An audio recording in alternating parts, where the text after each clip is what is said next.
যাব পিবিএসএসডি সাইটে যাওয়ার পর এটা কিসের জন্য অ্যাপ্লিকেশন? আমরা হচ্ছে এটা রোজগার সেবা পোর্টালে গিয়ে জব ফেয়ার বিভিন্ন আইটিআই বা পলিটেকনিক কলেজে যে জব ফেয়ার হচ্ছে সেই জব ফেয়ারের জন্য আমরা এখানে রেজিস্ট্রেশন করতে পারবো। ভোকেশনালরাও করতে পারবে? ভোকেশনালরাও এটা করতে পারবে। আচ্ছা, ভোকেশনাল স্টুডেন্টরা করতে পারবে। তাহলে pvssd.gov.in এই ওয়েবসাইটে গিয়ে আমরা রোজগার সেবাতে ক্লিক করব। রোজগার সেবা পোর্টালে যখন আমরা ক্লিক করব তখন আমাদের এই ধরনের একটা পেজ খুলে যাবে। এই যে পেজটা খুলে যাচ্ছে এখানে আমরা OTP login using mobile number এই বিষয়টা তো আমরা শেষে একবার বলবো। এখন আপাতত পুরো সিস্টেমটা দেখে নিচ্ছি। এখানে আমরা ওটা ক্লিক করলেই এই ধরনের একটা পেজ খুলে যাচ্ছে।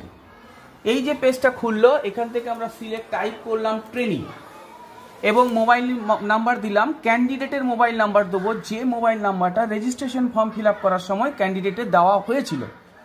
সেই মোবাইল নাম্বারটা আমরা একবার ওখানে এন্ট্রি করি।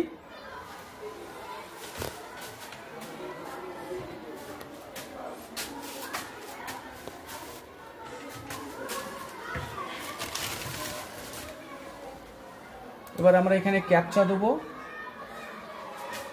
NZ10XQ। এবার আমরা সেন্ড ওটিপি করে দিয়েছি ওটিপি। আচ্ছা, আমরা আমাদের স্টুডেন্টকে যে স্টুডেন্ট আমাদের এক্স স্টুডেন্ট এখান থেকে পাস করে বেরিয়ে গেছে সেই স্টুডেন্ট আয়ুষকে আমরা বলবো ওটিপিটা দেওয়ার জন্য। ওটিপি আয়ুষ ওটিপিটা কত? 6047। আয়ুষ আমাদের ওটিপি সাপ্লাই করেছে। এবার আমরা এটাকে কনফার্ম ওটিপি করছি এবং আয়ুষকে ধন্যবাদ তার প্রোফাইলটা ইউজ করে আজকে আমরা এই ভিডিওটা বানাচ্ছি যাতে করে নোডালের সমস্ত ভোকেশনাল স্টুডেন্ট থেকে শুরু করে সবাই এটা দেখে জব ফেয়ারে রেজিস্ট্রেশনটা করতে পারে। ধন্যবাদ আয়ুষ।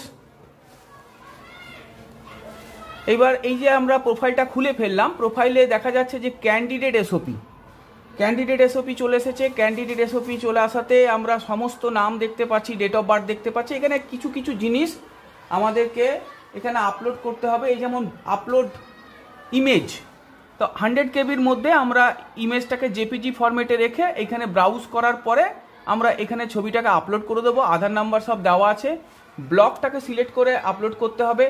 বাংলা শিক্ষা আইডি যদি কিছু থেকে থাকে তাহলে সেটা আপলোড করতে হবে। 12-এর এখানে একাডেমিক কোয়ালিফিকেশন এগুলো দেওয়া আছে। যদি এনি আদার স্কিল সেট কিছু থেকে থাকে সেটা আপলোড করতে পারবে। যে ক্লিক করছি এখানে ডিপ্লোমা থাকলে দিতে হবে, certificate, short term, vocational, ITI এগুলো সব আমরা দিতে পারবো। কাজে এই ডিপ্লোমা স্টুডেন্টরাও এটা করতে পারে, ভোকেশনাল করতে পারে, শর্ট টার্ম স্টুডেন্টরাও করতে পারে, আইটিআই পাস করা ছেলেরাও কিন্তু এই পোর্টাল থেকেই